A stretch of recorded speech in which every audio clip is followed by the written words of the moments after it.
સર્વે હરિભક્તોને મારા જાજા કરીને જય શ્રી સ્વામિનારાયણ.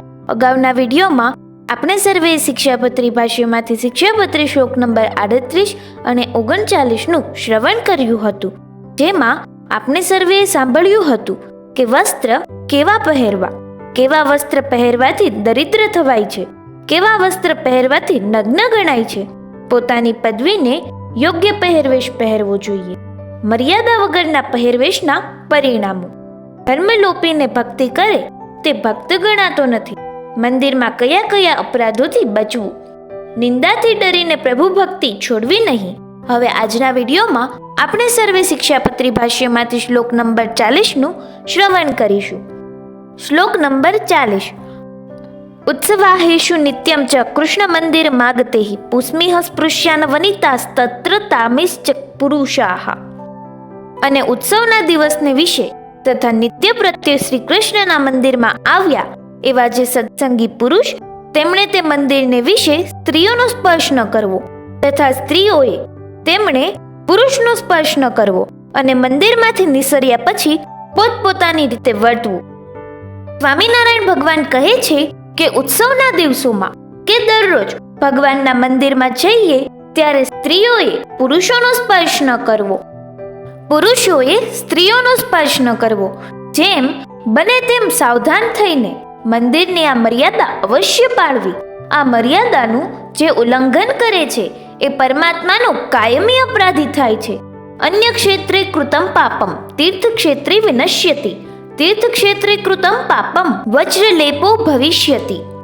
પરમાત્માના મંદિરમાં આપણે ઊભા હોઈએ, પોતાની બહેન સાથે વાત કરતા હોઈએ, કોઈ વસ્તુની આપલે કરતા હો, પણ એ વખતે બીજા માણસો તમારી સામે જોતા હોય, એને એમ ખ્યાલ નથી કે આ ભાઈ બહેન ઊભા છે, એને તમારા પ્રત્યે કંઈક શંકા થશે કે જો પેલો કોકની સાથે વાતો કરે છે, કોઈકની સાથે ઊભો છે, એ ખરાબ જ છે, કારણ કે આપણે કોઈની કુશંકાનું નિમિત્ત બનીએ છીએ.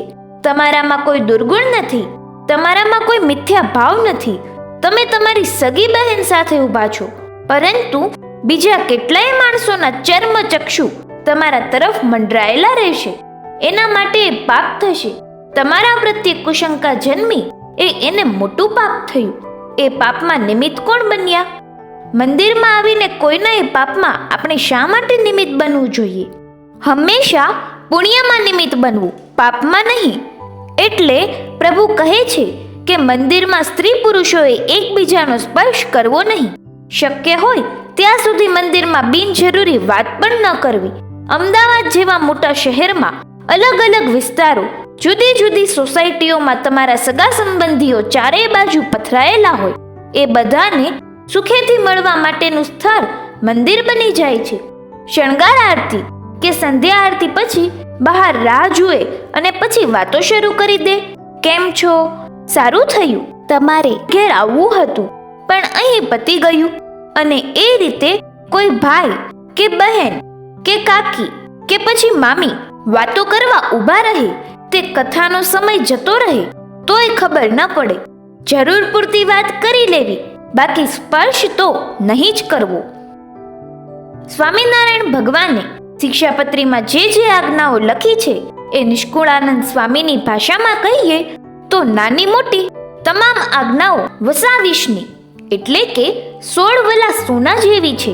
એ આજ્ઞાનું પાલન કરનાર ગૃહસ્થના હૃદયમાં પરમ શાંતિ અને સુખ મળે છે. સંસારમાં સુખ કોને કહેવાય? સુખ કોઈ સંપત્તિને આધારે નથી, સુખ પૈસાની પાછળ હોતું નથી. સુખ એટલે સંતોષ. જે સ્થિતિમાં પરમાત્માએ આપણને રાખ્યા હોય એ સ્થિતિમાં આપણને પરમ સંતોષ અને આનંદ રહેતો હોય. તો એવી સ્થિતિ ક્યારે થઈ? શિક્ષાપત્રીમાં લખેલી પરમાત્માની આજ્ઞાઓને અનુસરવાથી જ થાય છે. ભક્તજન કલ્યાણકારી પરમાત્મા એવા શ્રી હરિ કળિયુગમાં પોતાના ભક્તજનોનું હિત કેમ થાય?